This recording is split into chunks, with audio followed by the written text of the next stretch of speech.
Divorced men of Reddit, what moment with your former wife made me think, yup, I'm asking this girl to divorce me? I was a lance corporal bringing home scraps for a paycheck to an unemployed wife who one day brought home a brand new Lexus IS 350 because she got a good deal on it.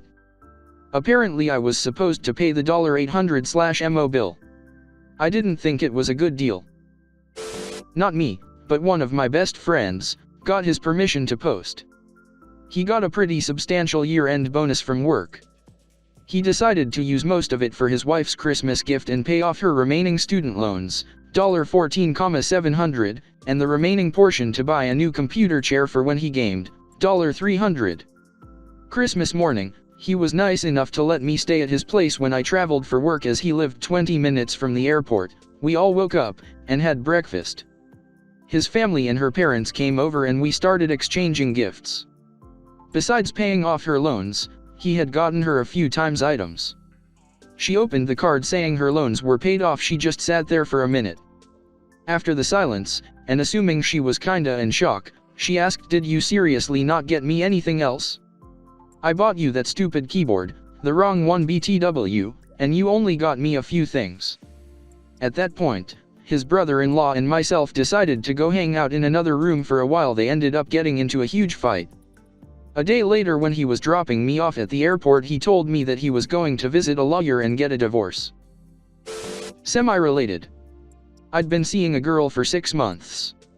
I knew she was unstable and explosive, but I was in love with her good side and also an idiot. She convinces me to move in with her, then convinces me we need a new kitchen, a new bathroom, new couch, new TV, and she also needs a driver's license. Since she was permanently broke, I paid for all of it, like a good boyfriend does. Then I broke my leg. She took care of me for a few days, then said I could do my own grocery shopping and make my own dinner since she wasn't my mother. Mind you, we lived on the 3rd floor of an apartment building and there was no elevator, while I was up to my knee in a cast. The week after, she went out with friends most nights in the week, using my car, and told me to do all the groceries. When I didn't, she yelled at me that I was just leeching off her, that I was lazy, a worthless sack of just laying there on the couch, that I bought, that she always had to do everything and I never got her anything. I turned down the TV that I bought, and for the first time since we'd met, I gave in, let the hate flow through me and blasted her with every bitch thing she did. Just yelling from the couch, but it felt great letting it all out. She then kicked me out for insulting her and told me she'd been banging a dude from work all week anyway. Fun times. When she falsely told our marriage counselor that I punched her. The next week, she denied saying it and accused our counselor of lying. He gave me a "you should leave this relationship" look. I took that look as permission from a professional that I definitely wasn't making the wrong decision. Got divorced and never looked back. I legitimately feared for my safety towards the end. Not that she would hurt me, but that she would make a false accusation to the cops or a crazy friend. Edit. Shortened the story. This makes me wonder, are marriage counselors allowed to be a witness in a divorce trial? She let me know she was pregnant and wanted my permission to tell all her girlfriends during a girls' night out. Since I knew there was no possible way it was my child, she was also unknowingly admitting to having an affair. I can math, and she can't. It was with her boss. Lawyered up the next day, and he ate her alive in court. I got primary custody of our child we already had, and child support, and a sheriff's notice that she had to vacate my home in 30 days. I never knew she could be that stupid. Did you guys just not have ever, or what? We were at a point in our relationship where we were fighting all the time, so I just slept in the guest bedroom, so I wouldn't have to hear her screeches. But for some reason, on Father's Day, that's how I remembered the exact date, she came upstairs and basically forced herself on me. When she told me we were pregnant, I want to tell all my friends, oh joy, I asked her when the doctor expected her due date. Then I did the math. 7.5 months does not a baby make. Finally got a prenatal paternity test out of her. I think she still believed she ninja'd my baby inside of her. The truth came out, and I finally just told her, just tell me the truth, we can work through anything. Then she fessed up. I was gonna work through anything? I'd already had divorce proceedings in the works. When my stepdaughter became a teenager, my ex ramped up the nutso. She had always been an impatient, angry screamer of a parent. But as my stepdaughter became a young woman, my ex just went crazy with envy or something. I know lots of moms have a hard time with teenage daughters, but their base level patience is so much better than my ex's was. Threats of cutting hair in middle of night while daughter slept, pulling hair, slapping face, ridiculing in front of her friends, swinging something that missed and put a hole in the wall. I was out, with the kids. My wife was around less and less, had to be free to live her life, go out with her friends. More often than not she would call me to pick our daughter up from daycare. After promising to pick her up and have some girl time, just tell her I'm working late or not feeling well. She always had something better to do and the kids were old enough to know better. I went to pick our daughter up one day. When they called her name she came running over until she saw it wasn't mom, again, slumped her shoulders and slowly walked over to ask, what's her excuse this time? That was the breaking point. Told her to get out, even helped pay her security deposit to get her out. This one hits close to home with me. My dad and mom were never married, and I was 2 when they broke up, but mom was supposed to be there for me.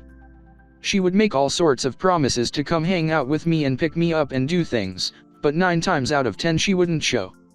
I remember getting excited if she showed up for one of my birthdays. How sad is that? She should have been there regardless. And she always had these dumb excuses as to why she couldn't come. Broke my heart.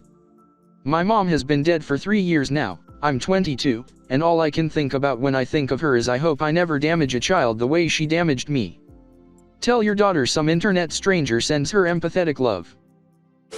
We flew across the country for her sister's wedding. She didn't say a word to me the entire time since we had parked at the airport. Once we landed at our destination, we walked to baggage claim, absolute silence preceding for several hours now. At the carousel, I picked up her bag when she took it out of my hand and calmly stated, "None of my family knows you're here." I told them I came alone. She walked out of the airport and left me there. Narcissistic personality disorder made for some really fun scenarios. Oh man. I would have crashed the absolute out of that wedding. Because, honestly, unless the rest of the family already sees through her, they'd be on her side over yours anyway. Blaze of glory it. During the last year and a half of our marriage she became extremely psychologically abusive. She was a narcissist, controlled my every move, would isolate me, refused physical contact. I was just an extension to her life, was not allowed to talk to any female, was not allowed to hang out with any friends or she would ignore me for up to 5 days at a time, double standards everywhere, verbal abuse and the list can continue but it hurts to think about. The last straw for me was when she threatened to kill me because I came home from work late even though she knew I would be home late. It was just a little too late for her and she also threatened to hit me the same day. This was the second time this happened and I talked with several people at work about it and they suggested that I run. I had texts of the threats on my phone and contacted a lawyer that same week. She agreed to sign since I told her I would take severe legal action if she didn't.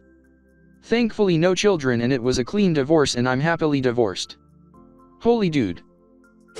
When she presented a picture of our 4-year-old daughter and me laying next to each other on the couch watching Blue's Clues to our marriage counselor as evidence of my inappropriate conduct around our kids. Thank God he saw right through that immediately and told her to knock it off. Edit, there is no Joe. Hashtag not me Steve. Edit 2, many asked, so here's the deal. We've been divorced almost 5 years now. The process wasn't fair, but that wasn't really my ex's fault. No allegations of child abuse or misconduct were brought up against me during the proceedings, so that was good. They wouldn't have flown for a minute in court anyway. Our kids are older now and every day are becoming better equipped to see and understand the difference between what's reasonable and right and what's simply just insane, and it's not working out all that well for their mother, who hasn't changed her MO much if at all since we parted ways. So it goes. I'm happily remarried now to a woman with kids of her own, kids who were friends and schoolmates of my kids before she and I even got to know each other. They're all our kids now. Life is good. No more shenanigans.